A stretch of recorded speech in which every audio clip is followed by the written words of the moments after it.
Conversation में।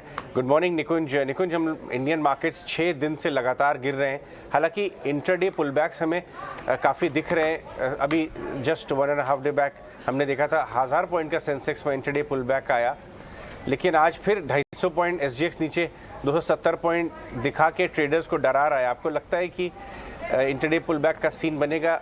आप कैसे देख रहे हैं एलिमेंट्स को? अजय देखिए, तकनीकी तौर पर अगर आप बात करें तो 16,800 के आसपास आप 2 बार जा चुके हैं और तीसरी बार आज शायद नीचे जा सकते हैं।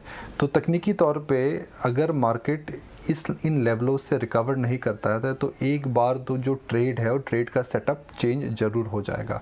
इस मार्केट को 3 पार्ट में डिवाइड करिए, short term, medium term, long term. Long term हमें पता है कि looking at the demographics, looking at the GDP growth, looking at where equity as an asset class will move in a country like India, आपको return positive मिलेगा। Nothing changes for a SIP investor in the long term. Medium term के अंदर market में adjustment हो रहा है। Market में adjustment के कारण जियोपॉलिटिक्स नहीं है, पर उसका कारण है वैल्यूएशन, उसका कारण है इंटरेस्ट रेट, उसका कारण है कि किस प्रकार की फ्लोज इस समय आ रहे हैं। तो वो मीडियम टर्म है जहाँ पे मार्केट एडजस्ट हो रहा है, और मुझे लगता है कि आने वाले 15-20 दिन में मीडियम टर्म का जो मार्केट पिक्चर का जो टेम्पलेट है वो एडजस्ट हो जाएगा। शॉर्ट टर्म के अंदर मार्केट चेंज हो चुका है, मोमेंटम रिवर्स हो चुका है। अगर आप ट्रेडर हैं तो आप अगर लॉन्ग जा रहे थे तो आपको शॉर्ट जाना पड़ेगा, अगर आप शॉर्ट जा रहे थे तो आपको अपनी पोजीशंस एक्सटेंड करनी चाहिए। और इस सेक्टर री रेटिंग और एक प्रकार का सेक्टोरल रोटेशन हो रहा है। तो इस समय मार्केट के अंदर अजय किस बड़े कारण से नर्वसनेस आई इस हफ्ते की अगर हम बात करें तो इस हफ्ते जो नर्वसनेस आई है फेड की वजह से नहीं आई है, वह क्रूड और जियोपॉलिटिक्स की वजह से आई है।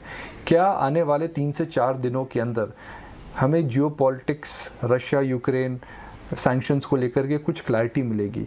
तो आज नहीं तो कल अजय ये क्लैरिटी मिलेगी। मेरे हिसाब से आने वाले 5 से 7 दिनों के अंदर इस पूरे के पूरे जियोपॉलिटिक्स के ऊपर क्लैरिटी आ जाएगी। तो मार्केट में उसी समय आना चाहिए जब हमें कुछ क्लैरिटी आती है। हालांकि panic is the best time to buy if you are a long term investor, मगर अगर आप पैनिक में ले रहे हैं तो आपको वैल्यूएशन का कंफर्ट मिलना चाहिए। इस समय वैल्यूएशन का कंफर्ट नहीं है, हालांकि पैनिक हो रहा है। तो मुझे ये लगता है कि आज मार्केट को देखते हैं, अगर 16,800 के नीचे आता है तो निफ्टी और जो स्टॉक्स हैं उनके अंदर जाहिर है रिवर्सल आएगा, बैंक्स में भी रिवर्सल आ सकता है।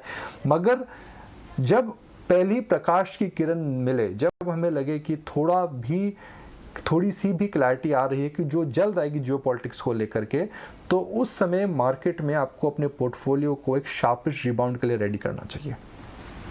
क्लियरली बाजार को एक रिव्यू मोड में फिलहाल डालना चाहिए, क्योंकि क्लैरिटी का इंतजार यहाँ होना चाहिए। और जिस तरह से क्लैरिटी आती हुई दिखेगी, जियोपॉलिटिकल टेंशंस जिस तरह से अभी फिलहाल वॉलेटाइल सिचुएशंस क्रिएट कर रहे हैं, एक बार क्लैरिटी आने पर बाजार का नजरिया जो है काफ़ी साफ होता हुआ दिखेगा। निकुंज, गुड मॉर्निंग। भारतीय बाजार के अपने भी कई सारे ट्रिगर्स हैं जिसके चलते बाजार इंपैक्ट कर सकता है। आज वॉलेटिलिटी भी देखने को मिल सकती है। ऑफकोर्स जिस तरह से आपने कहा 3 हिस्सों में सिचुएशन को बांटना है। क्रूड, जियोपॉलिटिक्स खास तौर से हैं जो कि मार्केट्स को नर्वस कर रहे हैं, लेकिन यहाँ पर आज भारतीय बाजार के लिए मंथली एक्सपायरी भी है। एफआईएस के डेटा हैं जो कि सेलिंग के हैं। ऑफकोर्स डीआईएस के डेटा लगातार हम देख रहे हैं खरीदारी के। अब मंथली एक्सपायरी अमूमन हम देखते हैं यहाँ पर वॉलेटाइल सेशन देखने को मिलता है। भारतीय बाजार क्योंकि विदेशी बाजार से संकेत कमजोर हैं, मंथली एक्सपायरी का दिन है, क्या लगता है आज के लिए किस तरह के लेवल्स इंपॉर्टेंट होंगे? मान जी 16,800 जैसा हम बात कर रहे थे निफ्टी के लिए इम्पोर्टेंट है। अगर आप उस लेवल अभी एसजीएक्स पे अगर आप नज़र डालें तो एसजीएक्स 16,800 के आसपास है। अभी करीब 1 घंटा है। तो अगर एसजीएक्स मार्केट खुलने से पहले थोड़ा सा रिकवर हो सकता है तो I will not be surprised कि शॉर्ट सेलर्स फिर शॉर्ट कवरिंग के लिए आ जाएंगे, बिकॉज ये ट्रिपल बॉटम टाइप बन जाता है। मगर अगर आप नीचे खुलते हैं, अगर 16,800 निफ्टी पे सस्टेन नहीं करता है, और मैं बड़े सपोर्ट लेवल्स की बात कर रहा हूं, तो जाहिर है जो शॉर्ट सेलर है उसको लगेगा भाई मुझे इस समय कवर करने की कोई जल्दबाजी नहीं करनी चाहिए। तो कॉन्फिडेंस लेवल आप अगर शॉर्ट हैं तो अगर आप 16,800 के नीचे खुलते हैं तो वो बढ़ जाएगा। उसी प्रकार से अगर आप 16,800, 16,900, 17,000 के आसपास अगर जाते हैं इंट्राडे रिकवरी में, तो शॉर्ट सेलर का कॉन्फिडेंस खत्म हो जाएगा। तो आज जो तकनीकी तौर में हम कहते हैं ना कि काफ़ी इंपॉर्टेंट दिन है। हालांकि हम मैं टेक्निकल्स पे इतना फोकस नहीं करता हूं, मगर क्योंकि मार्केट इस कगार पे इस समय खड़ा है कि आपको उस समय लेना चाहिए। पर इस समय मार्केट के अंदर एक रैम्बो बनना नहीं चाहिए।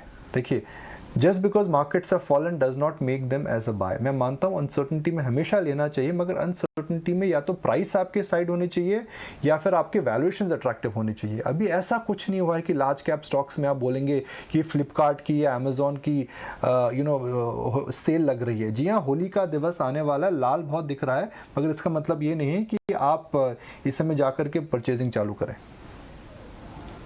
मॉर्निंग निकुंज, एक सिनेरियो आपसे समझना चाहते हैं माफ कीजिएगा कि बाजार ऑलरेडी हम देख रहे हैं कि इस जियोपॉलिटिकल टेंशन में वॉर ऑफ वर्ड्स बहुत ज़्यादा है, एक्शंस भी दिख रहे हैं। साइबर अटैक्स की अगर आप बड़ी पब्लिकेशन हाउसेस की उनकी बात, अगर उनकी रिपोर्ट सामने आए तो cyber attacks are under way, Russian military leaders अपने कमांड बेसिस पर, कमांड सेंटर्स पर वापस जा रहे हैं। लेकिन अगर यहाँ पर इन सब बातों से बाजार इतना गिर चुका है, अगर रियल में वॉर हो जाता है तो किस तरह का सिनेरियो के लिए प्रिपेयर रहना चाहिए?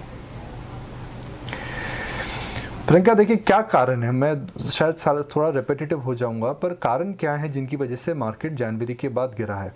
वैल्यूएशंस ज़्यादा थे, फेड को लेकर के मार्केट ने अपना व्यू चेंज करा, तीसरा क्रूड के प्राइसेस ऊपर गए हैं, और चौथा जियोपॉलिटिक्स।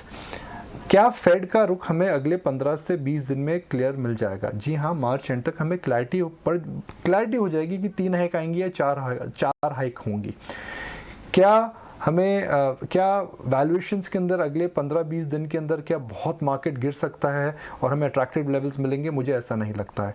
मगर मेरा यह मानना है, मैं जब लोगों से बात करता हूं जो जियोपॉलिटिकल एक्सपर्ट्स हैं, कि भाई आने वाले 10 से 15 दिन के अंदर हमें पता लग जाएगा कि जियोपॉलिटिक्स कहाँ मूव हो रही है। आने वाले 15 दिन में हमें पता लग जाएगा कि ईरान से क्रूड आएगा या नहीं आएगा। तो जब हमें थोड़ी भी क्लैरिटी मिलेगी तो आप बोल सकते हैं कि it is time to buy again. अगर आप शॉर्ट टू मीडियम टर्म के लिए ले रहे हैं तो मार्केट को पहले स्थिर होने दीजिए।